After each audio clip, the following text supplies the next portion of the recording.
Now that we've established a starting point for our Flexbox driven layout using Flex Basis, again, setting that ideal size or that ideal starting point, all that groundwork that we laid in the previous exercise, we can now begin thinking about what might happen to our layout when it's viewed on larger or smaller displays. In this exercise, we'll take a look at what happens when our layout is viewed on a large display. So large, in fact, that there's plenty of extra room available on screen inside of our parent container, which of course is exactly what we're getting inside of our browser. We want to take advantage of this additional space on screen, and to do so, we will use the Flex Grow property. That's the next property that we have on deck here. Flex Grow allows us to take advantage of the extra room we're given and divide it up among any child items or child elements that we may have inside our parent container, whether it's 3 child items like I have here, or 4, or 5, or 2, or whatever your layout may have.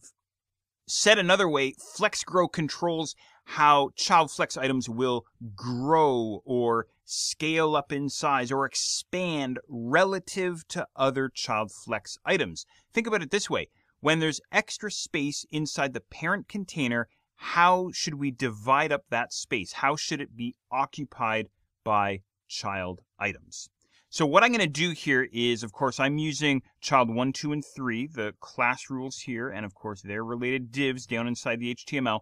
What I'm going to do on the class rules themselves is I'm going to add in the following: flex-grow, :space 1. And what I'm going to do is I'm going to set that property and the value of 1 for all 3 of my child items like so. Okay?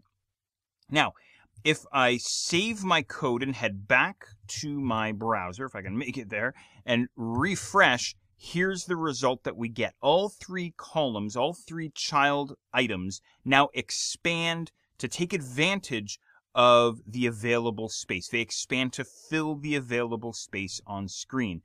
Notice, too, that the available space has been divided evenly between the 3 child items that I have here. This is all happening, of course, via the Flex Grow property. Now, what about the value itself? It's just a single value here. Really, it's just a ratio-based value. It isn't a pixel value or a percentage value or anything like that. Think of it as a proportional setting. If all 3 flex items, the 3 child items that I have here, use 1, then as you can see back inside my browser, they're all going to be exactly the same size. But we can set different Flex Grow ratio values for different flex items. But before I show you that, I just want to mention really quickly while I think of it that negative values, negative numbers, are not accepted. Okay, so only positive values here. Okay, so what I'm going to do here is I'm going to remove my Flex Grow property from 2 of my child items, child number 1 and also child number 3. So this would be the left-hand column or the leftmost column and also the right-hand column as well.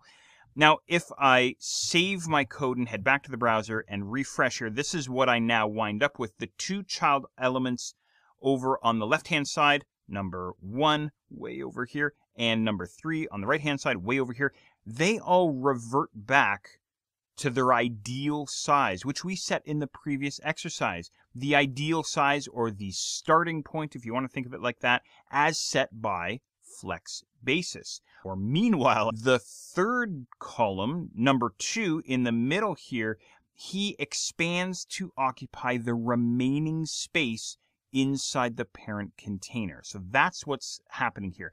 So this tells us also that the default Flex Grow value is 0, meaning that when there's extra space, don't take advantage of it. Instead, use the base or the ideal size as set by Flex Basis. And again, we're seeing that with column number 1 and column number 3.